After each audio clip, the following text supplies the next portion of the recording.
Okay, it's 12:01, so right on cue. Apologies for being a little bit late here. We're gonna get started. It's Friday, March 15th. Welcome to 15 Minutes of Positivity. Today I thought we'd do um, a theme that will probably make sense to all of you in terms of how it fits into these sessions of positivity, and it's forgiveness. Um, and I don't think we've ever actually done a session specifically on forgiveness, but it's obviously one of those foundational skills or abilities that anyone who wants to feel some sense of like ongoing groundedness or capacity to operate with equanimity in this world needs to learn how to forgive. And then, of course, we run into this forgiveness encapsulates this really broad spectrum of there's some things going on in Ukraine, in Gaza. That's like next level forgiveness. And then there's what I bumped into last night, which was a misunderstanding and a sort of uh, an annoying misfire between myself and someone that I really care about. And then just really acknowledging those feelings that come up and having the capacity at some point to say, okay, you know, it's time to move beyond that. So I felt whatever was to be felt and experienced, trying to make sense of it, and now we move on. And that's of course always easier said than done, because how does one genuinely forgive rather than just sweeping something under the rug? And that's what I'd like to explore today. And there's some interesting neuroscience, as per usual, that I'd like to share with you. So the theme of the way I view forgiveness is I've learned a lot from this wonderful human being here. Her name is Byron Katie. And she has this great saying where she says, forgiveness is discovering that what you thought happened didn't.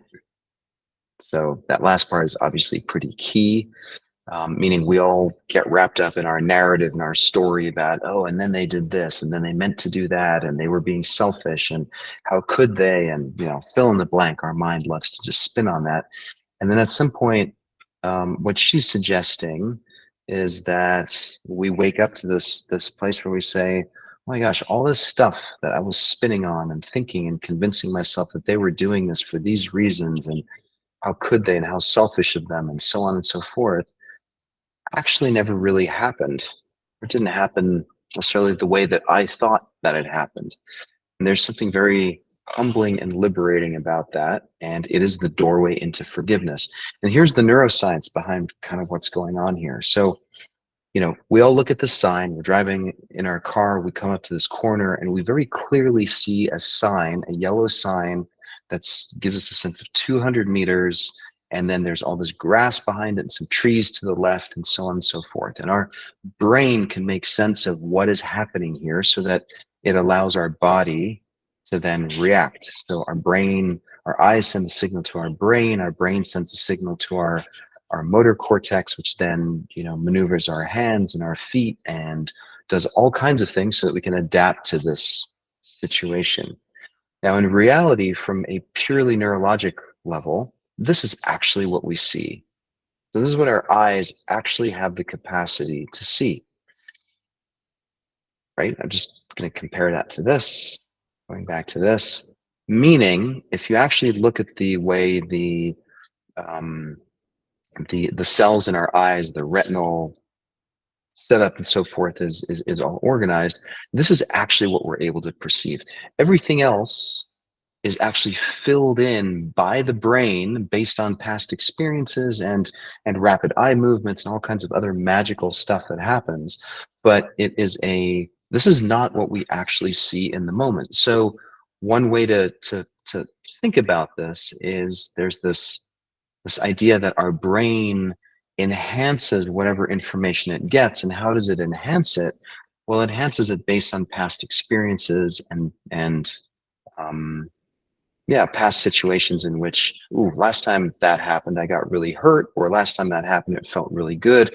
And therefore, it's now going to color and enhance whatever momentary experience that I'm picking up is actually going to be colored by those past experiences.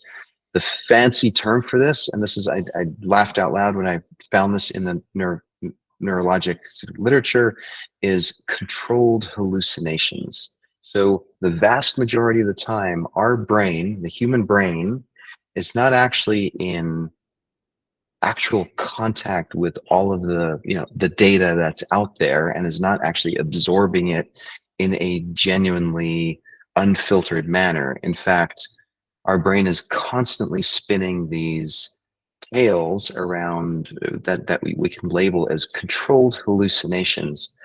So what does this have to do with forgiveness? Well, kind of everything, right?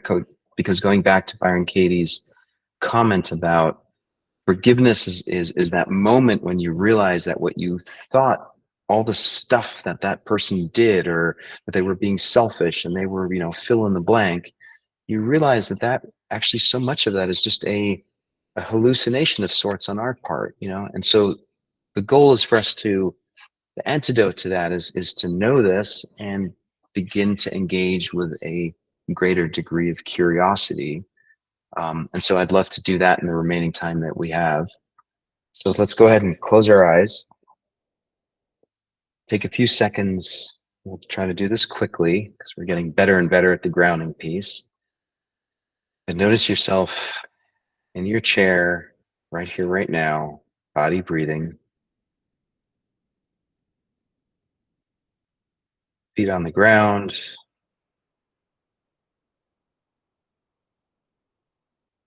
palms of my hands are touching, doing this intentionally, resting on my lap. And just notice right here, right now, we're safe, we're together.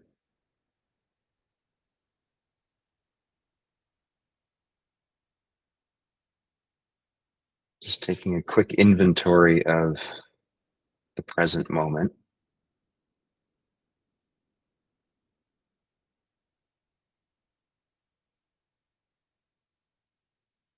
And now intentionally using your mind to see if you can connect with a memory of a time where you felt hurt by someone. Someone did something, they said something, they behaved in a certain way.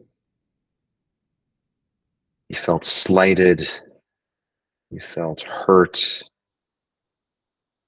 Usually you can tell because your body contracts. Thinking back to a time where something happened with someone that you know, where you felt this contraction and this pain.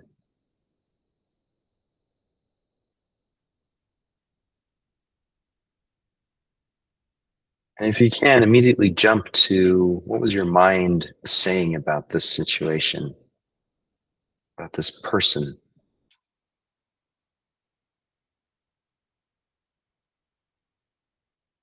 And from this place of present moment safety, look in to this memory and simply notice, what were you experiencing? What were the thoughts, feelings, the sensations?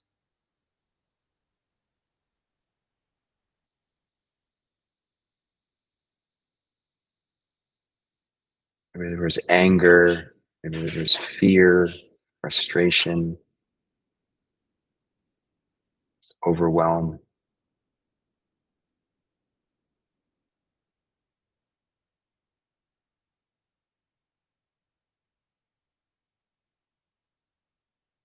Now see if you can, from this place of safety, notice and observe what's the story that you were being told by your mind, by your brain.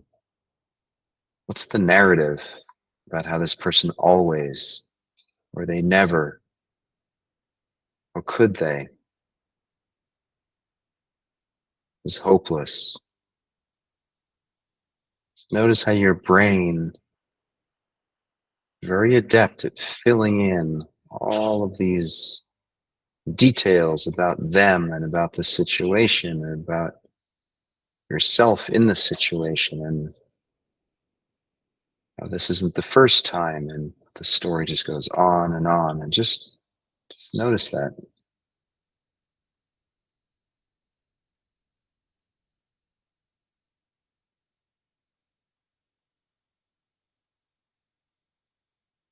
It's not wrong. It's not bad. It's just what the brain does. Just like that road sign, we need our brain, the way it functions is it fills in the gaps. It doesn't have all the information, and so it fills in the rest based on past experiences. That's just the way it is. And it's okay.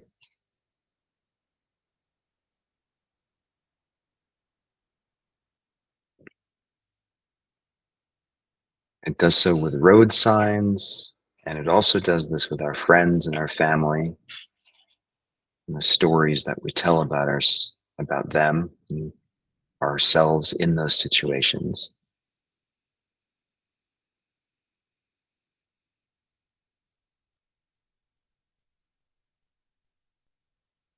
Now see if you can make contact with the part of you, this part, this consciousness part that's looking in from the outside. And just thinking of what Byron Katie was suggesting is forgiveness. And you realize that what you think happened didn't. And just notice which parts of your brain's narrative are, in fact, those fillers.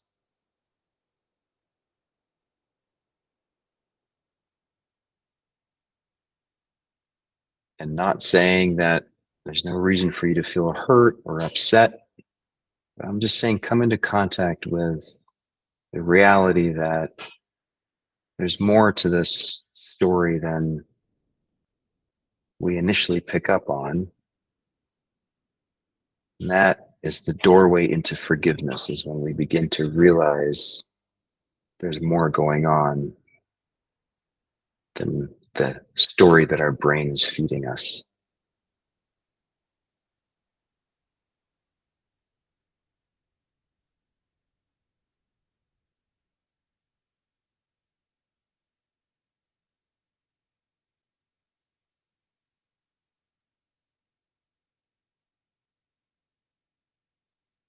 At first, this may feel a little bit uncomfortable. You may even notice some resistance. Say that's bullshit. That's not how it works. Again, this is all part of the forgiveness process. Fundamentally, forgiveness is about us reclaiming our power in the face of a narrative that had us feeling powerless.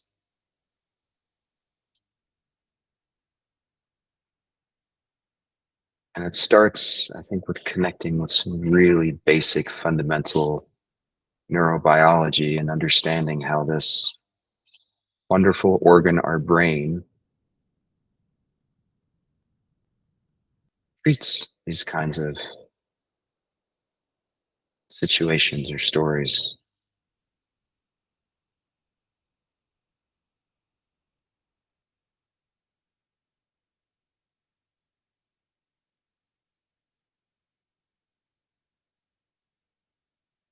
And go ahead and take a deep breath in, pulling up your lungs, exhaling through your mouth.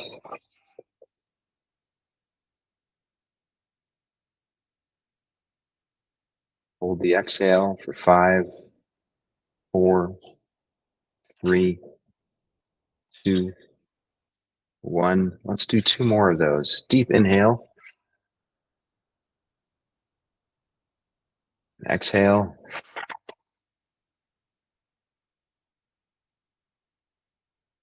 Hold for 5, 4, 3, 2, 1. Last one. Deep inhale.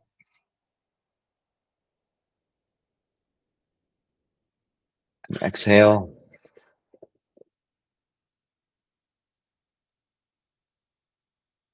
Slower hold this time for 5, 4, 3, 2, 1. go ahead and just start. Let your body breathe on its own and open your eyes. Come on back to the session. We're just a minute over. Thank you all. I hope this was a good,